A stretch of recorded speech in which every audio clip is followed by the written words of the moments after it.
Ya voy a terminar, ya esta es mi última plática que tengo con ustedes, pero pongamos atención para que seamos bendecidos. En la preexistencia, Dios decidió el orden de las naciones. Él determinó nuestra fecha de nacimiento, nuestra raza y quién es quién. O sea que no vayan a creer ustedes que Dios no sabe lo que está haciendo. Él a cada uno de nosotros, Él decidió qué clase de rostro íbamos a tener, en qué país íbamos a nacer, cuántos hijos íbamos a tener, cuántos nietos, de qué íbamos a trabajar. O sea que en el programa de Dios, cada uno de nosotros tiene un itinerario. La prueba es que fíjense pues, y es, el caso de Cristo es que Él vivió la vida del Padre. Y nosotros tenemos que vivir la vida del Hijo. Entonces nosotros tenemos un programa y es la vida del Hijo. Pero nosotros a veces nos salimos del programa. Él, su programa era vivir en una carpintería, ayudar a su papá, quizá hacer una mesa, una silla. ¿Cuántas cosas hizo José en la carpintería y Jesús le ayudaba? También él fue programado para ser un niño, jugar con los niños. En el caso de nosotros, canicas, trompo, andar con una rueda, ¿verdad? Todo está programado desde nuestra niñez hasta nuestra vida, hasta que nos muramos. Pero hay una vida espiritual en nosotros. Dios ya sabe quién va a ser doctor, quién va a ser ingeniero, quién va a ser abogado, quién va a ser presidente, todo. Pero acompañado de un programa espiritual, porque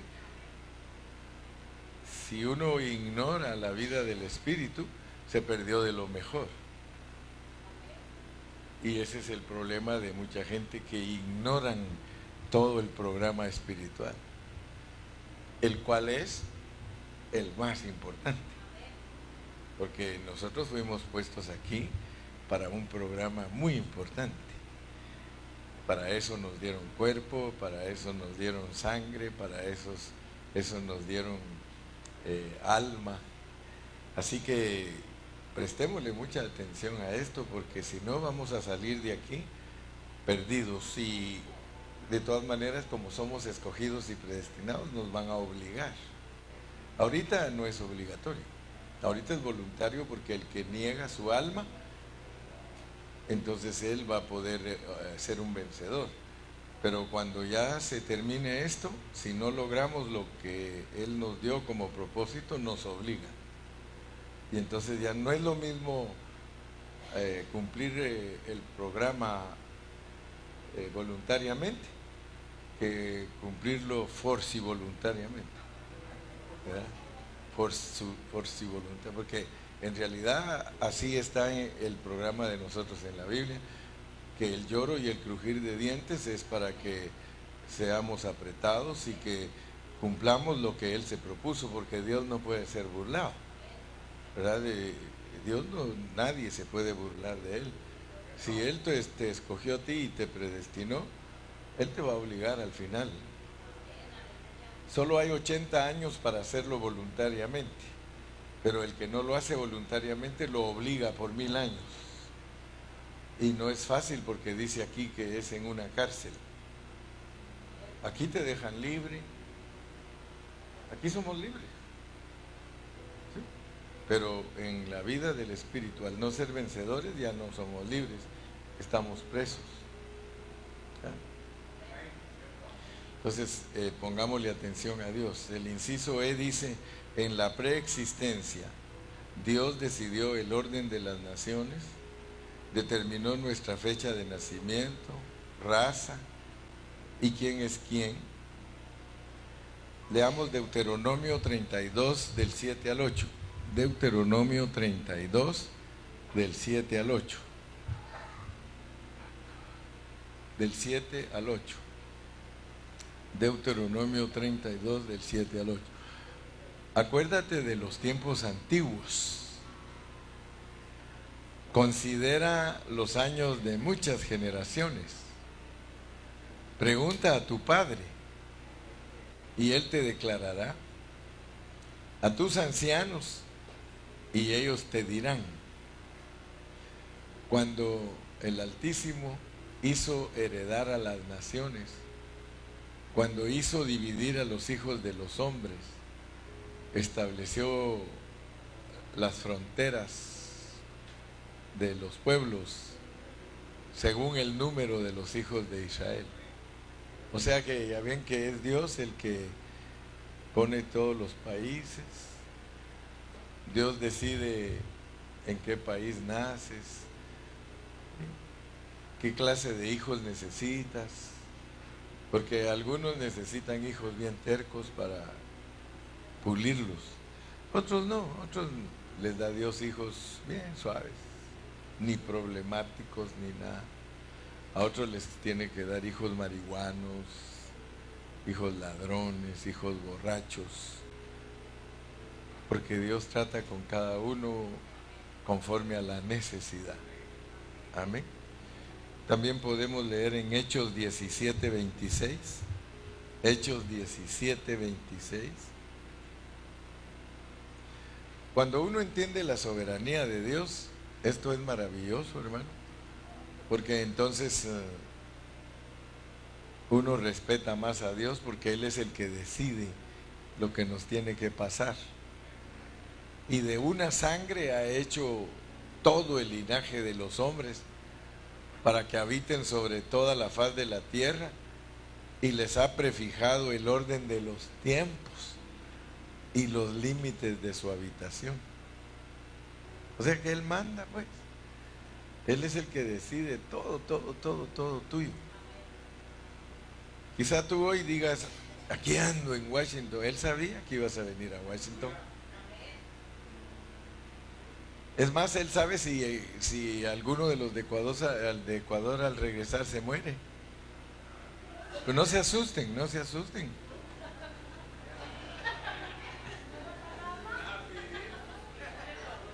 Pero Él decide si... Él decide, dice la hermana, toco madera, dice. No, Él decide nuestra vida. ¿Sí? Si Él quiere que alguien de Ontario venga aquí y aquí se muere, así lo decidió. Si Él quiere que al regresar los de Ontario allá les avise, nosotros tenemos que estar preparados para todos los imprevistos y todo.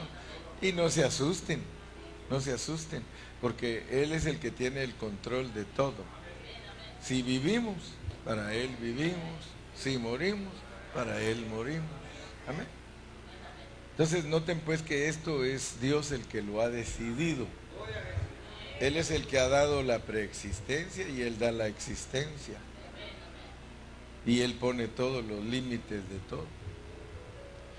En el inciso F dice, muchas de nuestras características e intereses espirituales, personalidad y misiones especiales en esta tierra fueron determinadas para nosotros desde la preexistencia.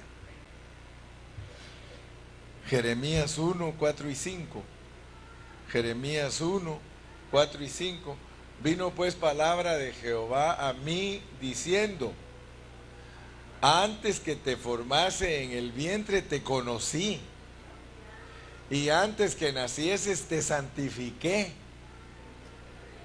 te di por profeta a las naciones. O sea que Dios sabía que Cayetano iba a ser el pastor en Burlington del pan de vida. El Señor sabía que el hermano Gilberto iba a ser pastor del pan de vida en Ontario. Ya llevo 43 años Y yo no sé cuántos más me da el Señor, o si ya pronto me dice, vente, pero Él tiene control de mi vida totalmente. Romanos 11:2, Romanos 11:2. No ha desechado Dios a su pueblo, al cual desde antes conoció. ¿O no sabéis qué dice de Elías la Escritura? Cómo invoca a Dios contra Israel diciendo, porque fíjese que usted va a encontrar ahí que Elías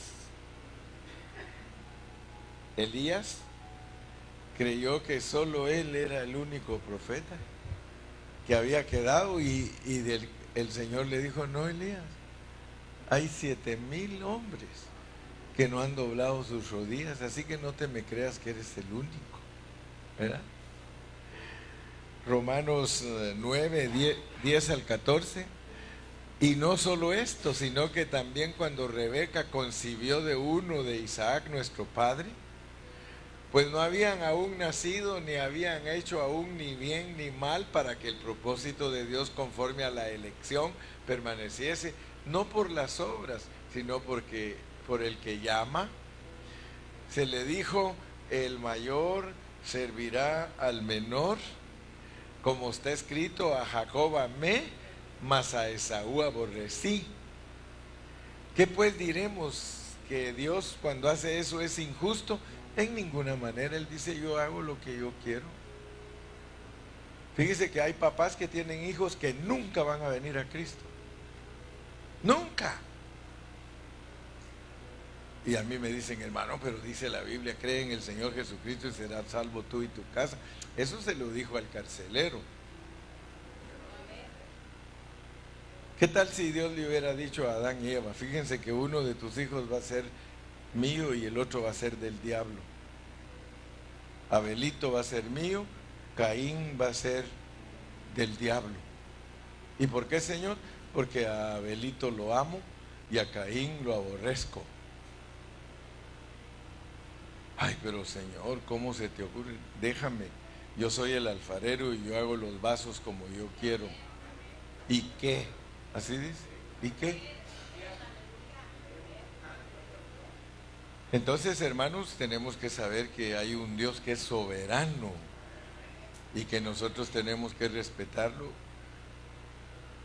y temblar y decirle, Señor, por favor, no me dejes fuera de tu programa. Inclúyeme, por favor, en mi programa, porque el programa mío no está muy bueno, Señor. Leamos otra escritura más. Efesios 1, del 3 al 5.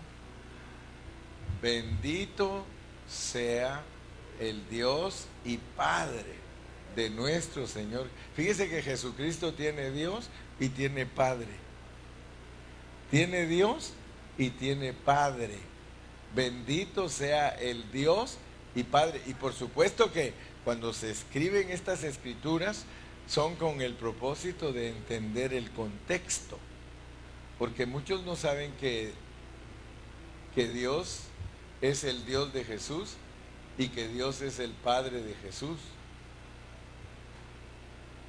Que Jesús tenga Dios es hombre, que Jesús tenga Padre es Dios, porque el papá del perro es perro, el papá del conejo es conejo.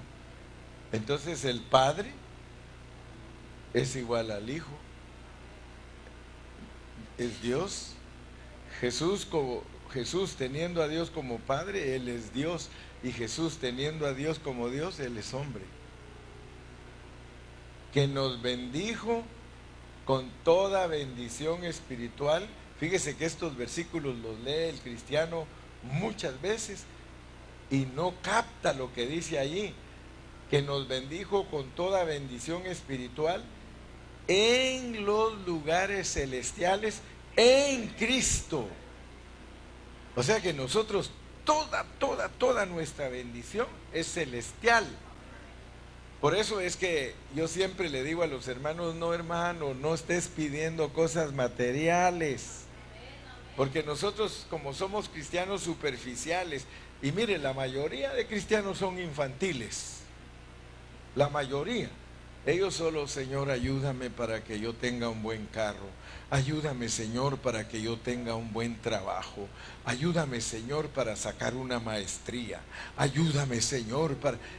Y el Señor un día te va a decir: bueno, ¿y tú por qué quieres tantas cosas materiales si las bendiciones mías son, regrésate al... Dice que el Señor Jesús, hermano, nunca cargaba ni un billete en su bolsa. Nada. Usted le decía: Señor Jesús, ¿cuánto cargas en tu cartera? Le diría a usted: ni cartera tengo. Hermano, de veras, mire, de veras, yo no sé cuántos de ustedes piensan en Cristo cómo era Él. Pero la túnica que Él usaba era de una pieza. ¿Cómo es posible? De una pieza. No tenías hilo. ¿Cómo las hacían, hermano? Quiere decir que un costal y le cortaban arriba para que meta la cabeza y unos 2 hoyos aquí. Y era de lino fino. O sea que usted se viste y todo cosido, y uno que otro hasta descosido. El Señor, hermano, era bien peculiar, bien distinto a todo. Sí, cuando le dijeron: Señor, es lícito pagar los impuestos. Y fíjese que le contestó. No me iba a caer, sino que tuve el intento de bajarme, pero ahora tengo que hacer primero el entrenamiento. Señor, ¿es lícito pagar los impuestos? Si hubiera sido uno de nosotros, sacamos la moneda. Porque aunque sea una moneda, carga uno. Mire, yo cargo un penny. Aunque sea una moneda, carga uno. Pero él ni siquiera una moneda cargaba. Y como en ese tiempo no habían billetes, mucho menos tarjetas de crédito. Ahora nosotros tarjetas de crédito, JCPenney, Walmart, Costco. El Señor le dijo: si Él hubiera sido uno de nosotros, saca el penny, saca la moneda. La esfinge de quién tiene la moneda, dice. No, Él dijo: préstame una moneda. Todos cargaban. Aquí está el Señor y le dice: ¿de quién es la esfinge de esta moneda? De César. ¿Y el escudo? De Roma. Ok, dijo: al César lo que es del César y a Dios lo que es de Dios. Ok. No cargó moneda. Es más, un día le preguntaron a Pedro: Pedro, ¿tu maestro paga el impuesto del templo? Porque si Cristo dijo al César lo que es del César y a Dios lo que es de Dios, quiere decir que no puede haber ni una iglesia donde no haya dinero. Porque el dinero de la iglesia es de Dios. El dinero de la iglesia es de Dios. Nosotros no le damos al hombre, nosotros le damos a Dios, y que lo usen para todas las necesidades que hayan. Y punto. Y a mí qué me importa que me digan que me están robando. Mentira, no me están robando. El dinero, nuestros diezmos son de Dios. La Biblia lo dice, que son de Dios. Una persona que no regala nada para la iglesia no le regala nada a Dios. Nada. Pero el que entiende que el dinero que nosotros damos, mire, ya voy a predicar, me salió bien cabalito, me salió. ¿Sí? Fíjese que la iglesia, porque hay muchos que no han entendido. Ay. No, si no me iba a caer, hombre, solo los estoy molestando. Ayer le decía yo a Luchito, le dije: mire, Luchito, lo que pasa es que hay muchos hermanos que no entienden lo que es dar a la iglesia. Muchos son bien codos, son bien mezquinos, no son generosos. Dios bendice a la gente generosa. Dios la bendice, hermano. y muy poquitos están tratados de su corazón para darle a la obra de Dios. Fíjese que cuando uno estudia lo que es dar diezmo, porque algunos están bien confundidos y lo peor es que hay muchos evangélicos que los engañan, hermanos, que no creen en el diezmo. Porque hay hermanos, quiero que sepan que hay mucho evangélico que no cree en el diezmo, porque se ha juntado con mucho hermano que es Judas. ¿Sí? Porque el diezmo es bien sencillo, bien bonito, el diezmo es bien bonito, bien sencillo. Y para entenderlo, fíjate pues, si esto lo hubiera entendido aquel cuate que se llama Pancho, algo así, ¿verdad? Si él hubiera entendido, no estoy hablando de ningún Pancho que ustedes conozcan, estoy hablando de, así usando al azar un nombre, pues. Si aquel mi amigo Pancho hubiera entendido lo que es el diezmo, no estuviera lleno de prejuicios en su vida. Porque mire pues, me voy a hacer este paréntesis porque posiblemente Dios quiere que todos nosotros aprendamos a bendecir la iglesia. Fíjese que hay un hombre en la Biblia que se llama Abraham. Abraham le dio los diezmos a Melquisedec, sacerdote del Dios Altísimo. O sea que Abraham le nació en su corazón. O sea, entendamos cómo es el diezmo. A él le nació en su corazón porque no había ley. No había ley. A él le nació en su corazón y dijo: ay, yo siento darle a Dios. Yo siento regalar algo para Dios. Vino y cuando a su sobrino le habían robado todo y le habían quitado todo, él lo recuperó. Y él dijo: le voy a dar a Dios los diezmos de todo lo que recuperamos. Y se los dio a Melquisedec. No había ley. Aprendan, hermanos, aprendan para que ninguno los engañe, porque algunos de ustedes, ese nieto miraba cómo lo bendecía Dios a su abuelo. Ustedes saben que dice la Biblia que Abraham era riquísimo, riquísimo. Yo no sé si era más rico que Job, pero Abraham era del mismo estilo que Job. Mucho dinero. Nada de que mucho trabajo y poco dinero. No, hermano. Abraham no hablaba así. Abraham decía: mucho dinero, poco trabajo. Porque cuando Dios da dinero, a veces ni hay que trabajar.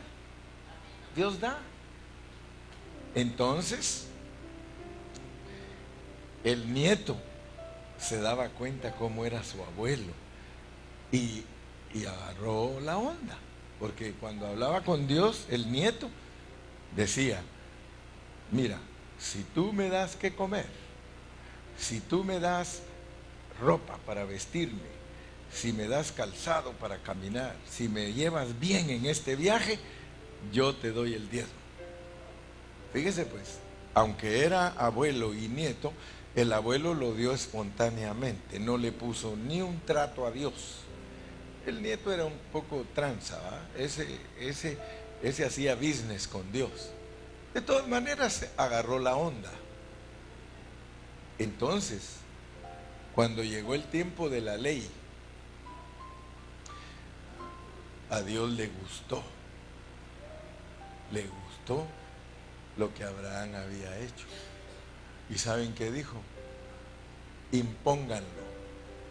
Fíjese qué tremendo. Impónganlo, que sea una ley. Ustedes van a darse cuenta que las personas que hablan mal del diezmo, cristianos que hablan mal del diezmo, dicen: no hay que dar diezmo, es de la ley. ¿Qué? No es de la ley. Le gustó a Dios y lo hizo ley. Oiga eso. Y por eso dice un hermano: si Abraham hubiera dicho le voy a dar el 20, si hubiera dicho le doy el 5, Eso nos hubiera pedido Dios. Si Él hubiera dicho, le doy el 15, denme el 15. Pero lean bien su Biblia y se van a dar cuenta en el libro de Éxodo y Números. Allí dice Dios, los diezmos son míos. Así dice Dios. Los diezmos son míos. O sea que a mí me gustaron. Abraham es un hombre de fe. Me gustó. Los diezmos son míos. Él me los dio a mí.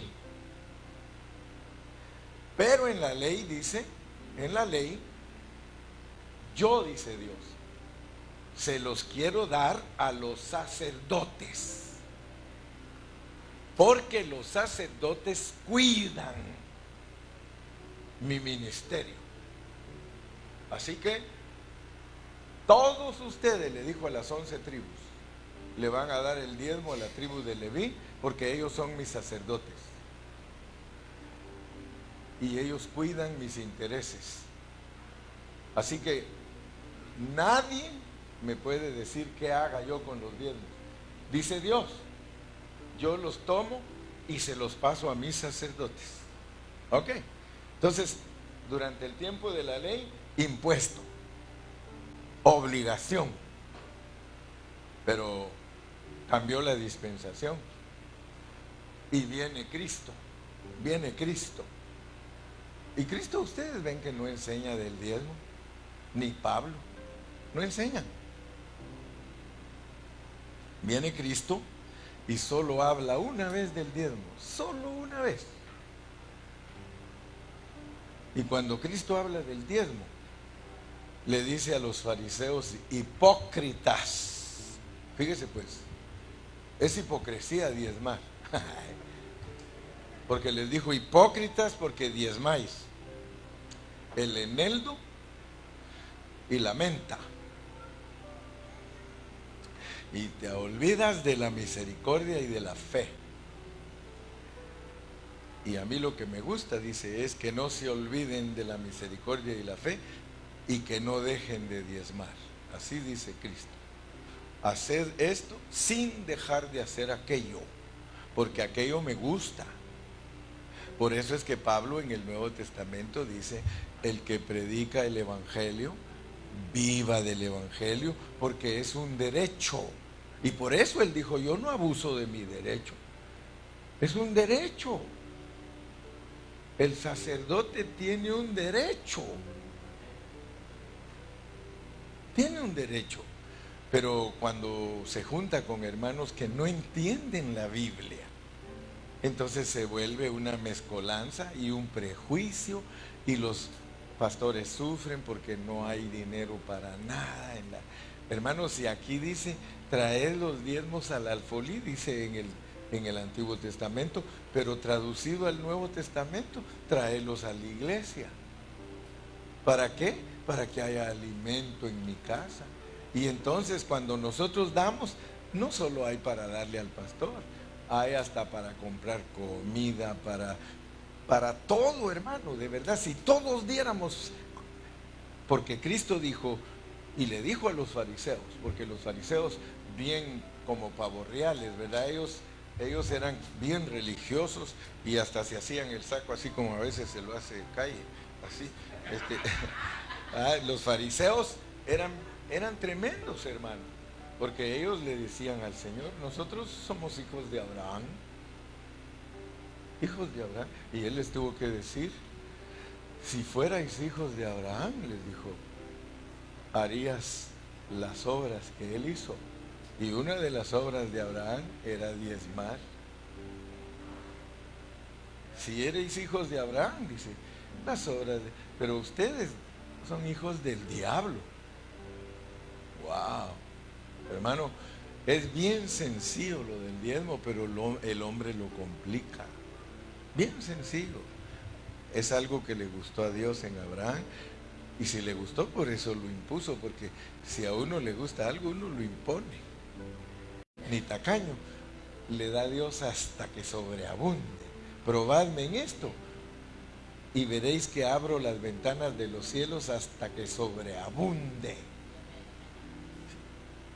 Hay muchos cristianos que dicen, yo no sé qué pasa, que no me abunda el dinero. ¿Qué te va a abundar, hermano? Si lo tienes maldito el dinero. Abraham entendió lo que era quitarle la maldición al dinero. Él entendió lo que era quitarle la maldición a la riqueza. Y fíjate que es tan sencillo, porque $1 vale 100 centavos. Si tú solo le quitas 10, lo vuelves bendito. Pero si le dejas los 10 centavos ahí al dólar, es maldito. Malditos sois los que me robáis. Pero si le quitas 10 centavos a cada dolarito, y no es nada, fíjate, 10, tienes 90 para disfrutar, y solo le quitas 10 centavos. Lo que pasa es que cuando ya juntas bastante, te duele. Porque quitarle a $1,000 10 centavos de cada dólar son 100. Quítale a $1,000 10 centavos a cada dólar y son $100. Y entonces dice, es que está bien dar 10, pero ya 100. Y por eso es que yo oro para los que les duelen dar 10, les digo, rebájales el sueldo lo más bajo que puedas, Dios mío, para que no les duela dar. Rebájales. Señor, si a él le duele dar $100, que le paguen nada más 300 a él, porque 30 no le duelen tanto. Y por eso hay muchos con sueldo de a 300 y dando 30. Y los dan felices. Pero nunca van a pasar de ahí, porque al nomás en cuanto les empiecen a pagar 1,000 ya no dan. Entonces Dios dice, ¿para qué le voy a pagar 1,000 si no da? Mejor le doy 300 porque así sí da. Entonces Jesús nunca cargó dinero en sus bolsas. Él siempre vivía por fe. Era tanta la fe que él tenía que cuando le preguntaron a Pedro que si su señor pagaba el impuesto del templo, le dijo, Pedro se animó y dijo sí, y se lo agarró en curva al Señor, ¿verdad? Porque le dijo, Pedro, ¿por qué les dijiste que sí? Porque le dijo, ¿quién paga los impuestos? ¿Los ciudadanos del reino o los hijos del rey? ¿Quién son los que pagan el impuesto? No, pues los ciudadanos. Entonces, ¿por qué les dijiste que el rey paga? Entonces dice, ay Señor, se me chispoteó, pero no te preocupes, para no hacer escándalo con ellos, vete a pescar y vas a agarrar un pez, que cuando lo agarres le abres la boca y ahí está el impuesto tuyo y el mío. Y dice el hermano Montalvo, ese día le pasó lo que me pasa a mí, dice, todo el día me costó para agarrar un pez. Porque pescar no es fácil, especialmente con anzuelo. A veces con la tarraya medio cae, pero con yo he visto los pescadores, es más, yo no tengo paciencia, pero yo miro a Montalvo que ahí está, y de repente mira que se mueva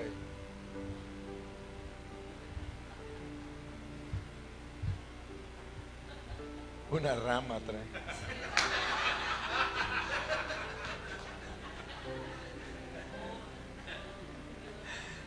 ¿Verdad?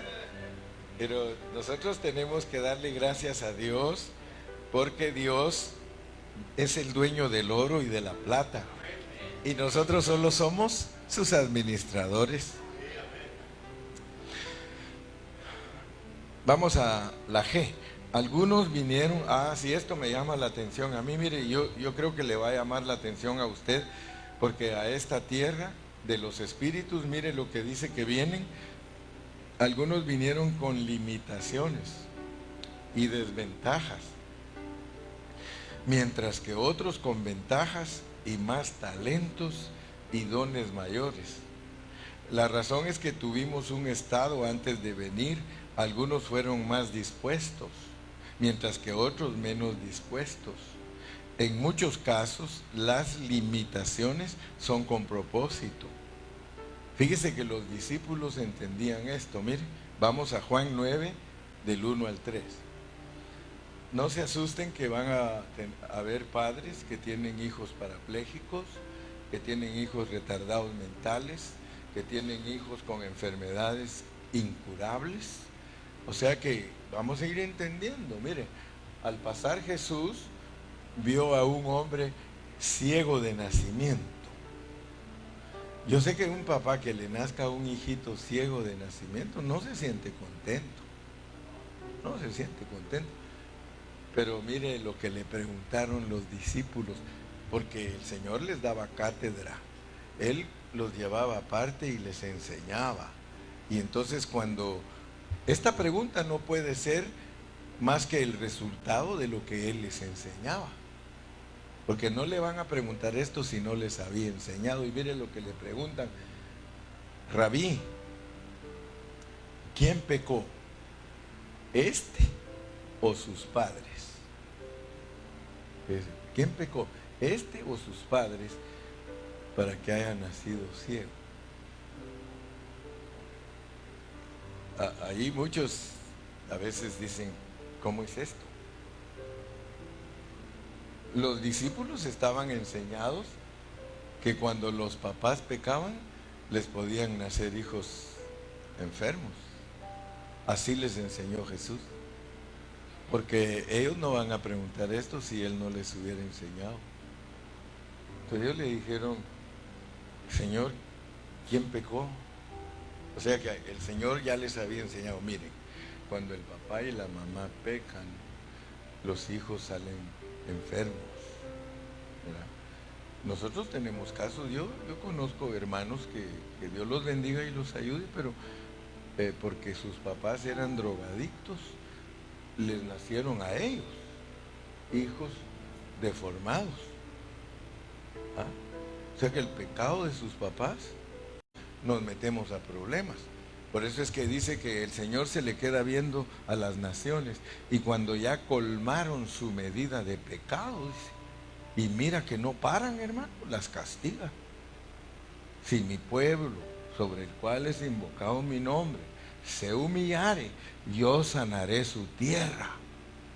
Entonces a nosotros nos tolera Dios hasta cierta medida de pecado, pero ya cuando te empiezas a pasar, entonces nosotros ¿cómo éramos? Pensemos cómo éramos. ¿Cómo crees tú que eras? Antes de venir aquí, ¿cómo crees que tú eras? Solo revísate cómo eres. Revísate cómo eres y ya tienes una pista de lo que eras antes de venir aquí. ¿Qué es lo que te ha costado dejar? ¿Qué te cuesta dejar a ti? Eso te indica lo que tú eras. Ay, hermano Carrillo, yo soy chismosa. Ay, hermano Carrillo, yo soy mentiroso. Ay, hermano Carrillo, yo soy fornicario. ¿Sí? Ay, hermano, yo soy tacaño. ¿Qué es lo que más te cuesta vencer aquí? Segurísimo que eso eras. Por eso te mandaron aquí. Qué triste es terminar la vida y que no lo dejaste. Qué triste es que se acabe tu vida y que no eres victorioso en eso que te gusta hacer. Miren, no se asuste, pero hay personas que les gusta embriagarse todo el tiempo, todos los días toman. Hay personas cristianos que van a trabajar y todos los días se echan las cervezas, todos los días. ¿Eso les gustaba hacer? Hermano, pero ¿cómo me va a decir usted que allá hay, dicen en Guatemala que allá hay guaro?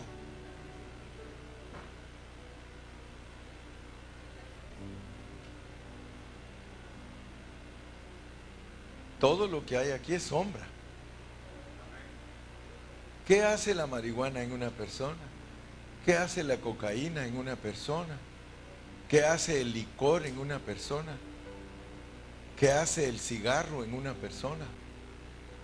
Esas son sombras de cosas que nos gustaban hacer. Lo que pasa es que nosotros no queremos abrir nuestro entendimiento para Dios. Pero todo lo que a usted le cuesta dejar, eso era su business allá.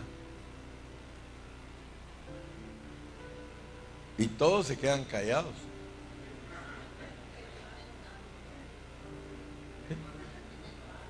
¿Cómo creen ustedes que era la mujer samaritana en la vida del Espíritu si cuando vino aquí tuvo 6 maridos? Solo una persona que está insatisfecha no para de tener maridos. Hermanos, una mujer que marido tras marido tras marido está insatisfecha. Regularmente las mujeres que tienen un pensamiento cuerdo son felices. Y si no son felices, luchan con ese, como dijo él, con ese trapito.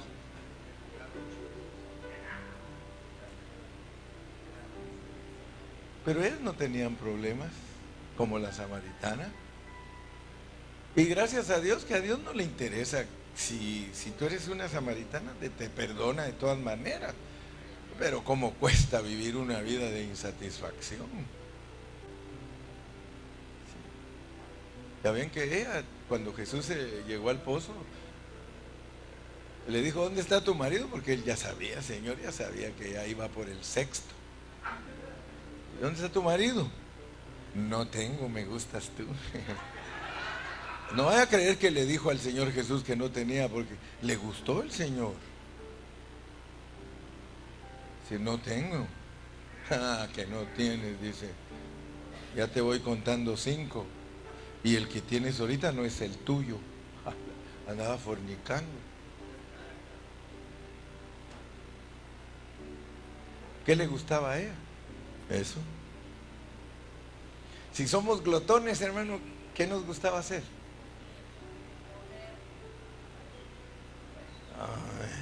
Rico.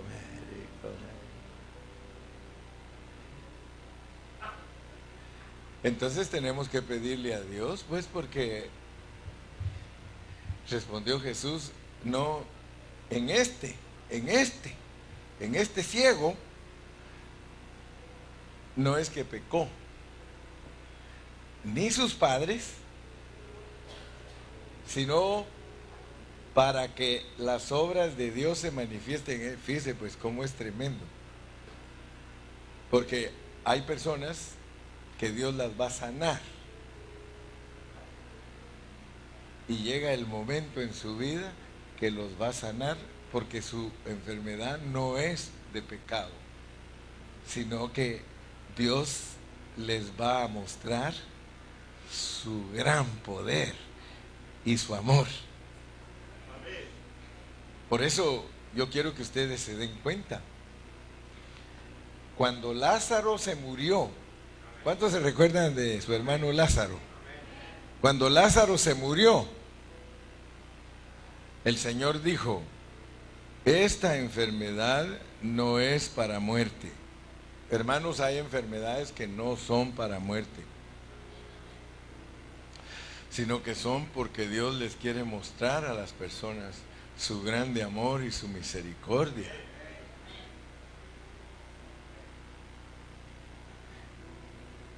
Las enfermedades que no son para muerte, el Señor dice: no me lo quiero llevar todavía. No me lo quiero llevar, solo quiero apretarle. Y yo quiero que ustedes sepan, casi todas las personas, cuando les manda Dios una enfermedad fuerte, se aprenden, pero seguro que pecaste, porque la enfermedad viene por el pecado. Pero en el caso de él dice: no pecó ni su papá, ni su mamá, ni él, sino que yo quiero mostrarle a todos que yo doy vista a los ciegos. Pero de seguro le estaba apretando algo, una tuerca que estaba floja, se la estaba apretando para que recapacitara. Porque hay pecados que son de muerte que ya no podemos orar por los hermanos. Por ejemplo, mire, casi siempre, y quiero que aprendan, si ustedes van a orar por un hermano que está enfermo y no lo trae Dios de regreso, él tiene pecado de muerte. O sea que Dios ya decidió llevárselo. Pecado de muerte es que ya no puede la oración, ni nada, ni nadie, ni Dios mismo puede, porque Él dice: ya decidí cortarlo. pecado de muerte. Pero si el Señor dice, este pecado que éste tiene no es de muerte, oren por él porque lo voy a traer de regreso. Y gracias a Dios que nosotros no sabemos cuándo es pecado de muerte, porque si no ya no oraríamos por ninguno, ¿verdad? Porque si nosotros supiéramos, si el Señor nos dijera, y quiero contarles una experiencia, porque había un hermano que yo llegué a visitarlo al hospital y estaba en una fiebre terrible, tanto que estaba ya flaquito y tenía hoyito aquí, lleno de agua aquí, mire, del sudor, de la fiebre. Y cuando yo iba a orar por él, me dijo, no, ya no ore por mí, pastor, me dijo, porque ya me dijo Dios que si Él me deja vivo, que no me alcanza una vida entera para que yo pueda ser corregido. Ya me dijo que me va a llevar. Ya no ore por mí. Yo tengo pecado de muerte, hermano. Nadie puede hacer nada por mí. Y de verdad, hermano, a los 3 días me avisaron, se murió. Pero uno va y ora, porque nosotros vamos y oramos por los enfermos. Señor, te pedí. Es más, algunos son atrevidos. Declaro en el nombre de Jesús que está sano. Y se muere el otro día. Pero nosotros no sabemos quién tiene pecado de muerte y quién tiene pecado que es para glorificar el nombre del Señor, ¿verdad? Por eso nosotros tenemos que orar por todos.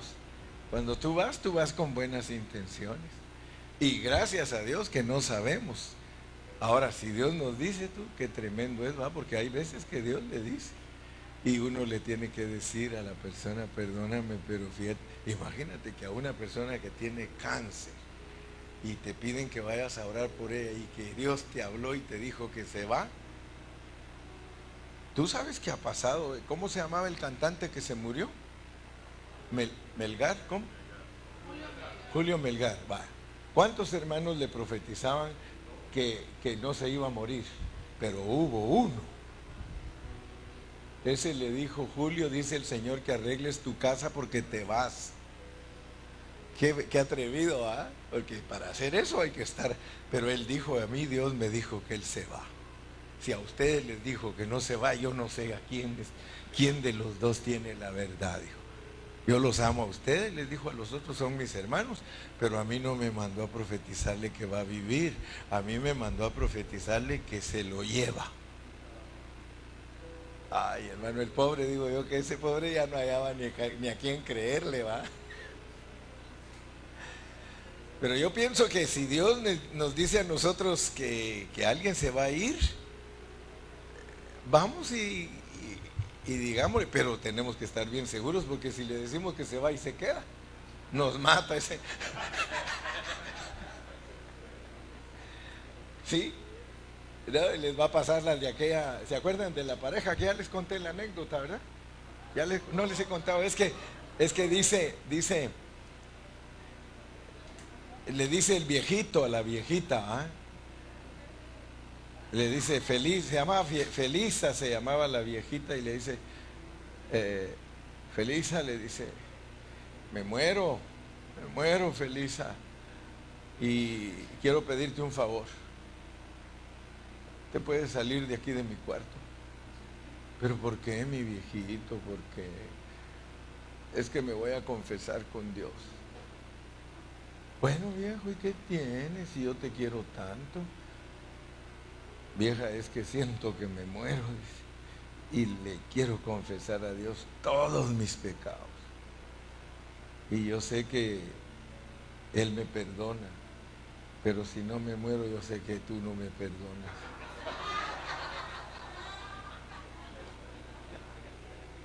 ¿Verdad? O sea, que no nos vaya a pasar eso, ¿eh? Que no estamos capacitados para confesarnos delante de nuestra mujer ante Dios.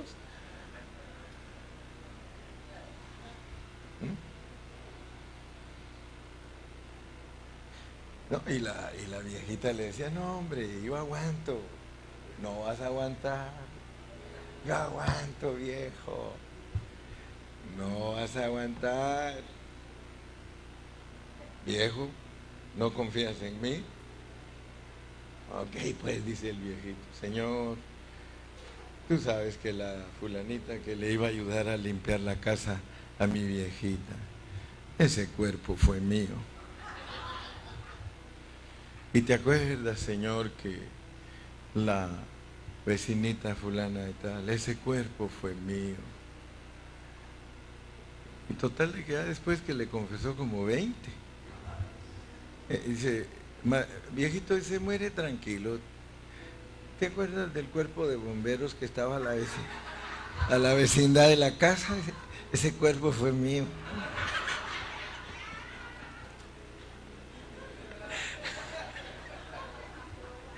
¿Y te acuerdas que a la otra esquina estaba el cuerpo de policía?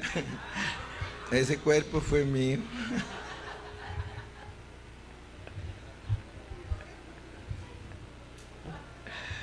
A su nombre. Y aquí estamos para purificarnos en el nombre de Cristo. Entonces el inciso H, nuestra misión en esta vida es buscar nuevamente recobrar la gloria perdida. El conocimiento que recibimos del Padre antes de nacer, al oír la verdad en esta tierra, los escogidos la reconocen, oyen la voz del buen pastor y lo siguen, reconfirmando los convenios hechos con Dios en la preexistencia. Lo podemos leer, Juan 6, 37 al 40. Juan 6, 37 al 40. Oigan pues, oigan esto, vamos a leerlo todos, ya se me están distrayendo. Todo lo que el Padre me da, vendrá a mí, y al que a mí viene, no le echo fuera, porque he descendido del cielo, no para hacer mi voluntad, sino la voluntad del que me envió. Y esta es la voluntad del Padre, el que me envió, que todo lo que me diere, no pierda yo nada, sino que lo resucite en el día postrero. Y esta es la voluntad del que me ha enviado, que todo aquel que ve al Hijo y cree en Él, tenga vida eterna, y yo le resucitaré en el día postrero. ¿Se dan cuenta? Que nosotros venimos programados para escuchar al Señor Jesús y todo lo que Él nos dice, porque en Él recuperamos todo lo perdido. Amén. El hijo pródigo también es una parábola que nos ayuda a entender nuestra venida a esta tierra. O sea que el hijo pródigo pidió su herencia. Quiere decir que nosotros, para venir aquí, hicimos un trato con el Padre y le dijimos, sí, yo me voy, dame mi herencia, y dice que nos la dieron. Y la venimos a malgastar, dice. Y cuando ya nos la habíamos gastado toda, nos dimos cuenta que nuestro padre era rico y que estando ahí en esa condición, en la posilga, allí alimentando cerdos, recapacitamos y dijimos, yo regreso a la casa. Regresar a la casa del Padre es la iglesia, y nosotros nos venimos de ese mundo cruel y de ese mundo malo, y nosotros nos venimos a refugiar a la casa del Padre. Y aquí en la casa del Padre nos gastamos la segunda parte de la herencia. Aquí te gastas la herencia, gástatela bien, hermano, gástatela bien, porque aquí hay herencia. Todo lo que tú hiciste antes de venir a Cristo, ahí dejaste tu dinero perdido, ahí dejaste tu vida perdida, tus energías perdidas, todo. Pero ahora aquí en la iglesia, aquí es para derrochar. Aquí, hermano, si le quieres regalar a algún hermano, a alguna familia, dale, bendícelos. Es más, no te vas a quedar pobre por bendecir a una familia de la iglesia, no te vas a quedar pobre por bendecir a la iglesia. Eso que das a la iglesia se multiplica, y no tienes necesidad ni vas a estar deseoso de que te den. Yo creo que ya llegué al final de hoy. Me toca terminar a las 7, son las 6:55. Les agradezco a todos su amor, su atención. Gracias por su esfuerzo de estar ahí sentadito, escuchando. Yo espero que todas estas 8 horas que yo les hablé, porque les hablé 8 horas, yo espero que estas 8 horas sirvan para que usted recapacite, usted piense. Y mi carga, si solo logré eso, yo me voy bien contento. Si solo logré que de aquí en adelante usted no ignore el mundo espiritual y que sepa que está rodeado de ángeles, y que está rodeado de ángeles buenos y ángeles malos, y que también por aquí pasa Satanás porque él está rodeando toda la tierra. Si usted no es descuidado y se recuerda siempre que está en un mundo, en un universo donde no está solo, sino que lo más importante es la vida espiritual, y que usted quite sus ojos un poco de todo lo material, no se conforme a este siglo, no deje que el mundo le absorba totalmente su pensamiento, sino que tenga principios espirituales.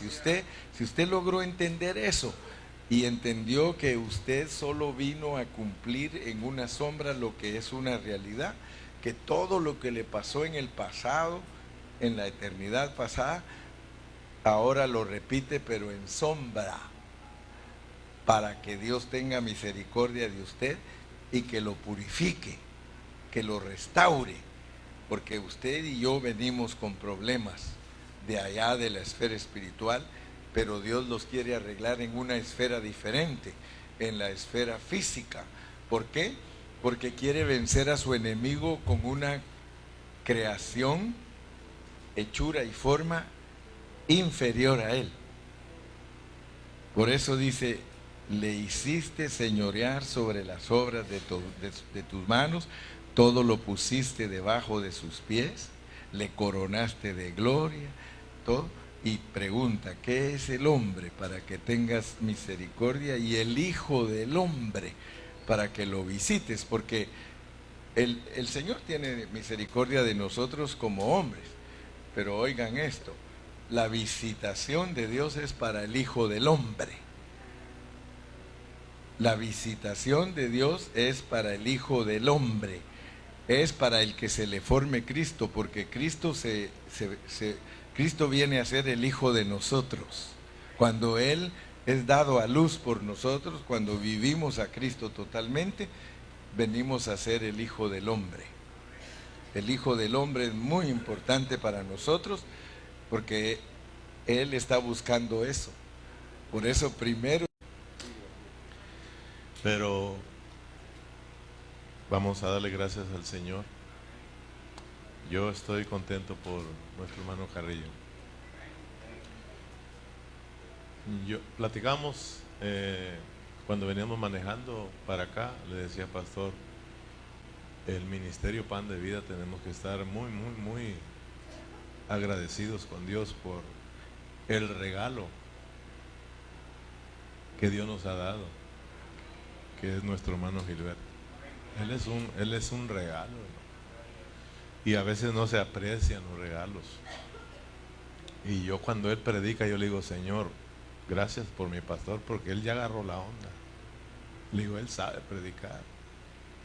Y yo digo entre mí: ya Carrillo aprendió, y yo quiero ser como él.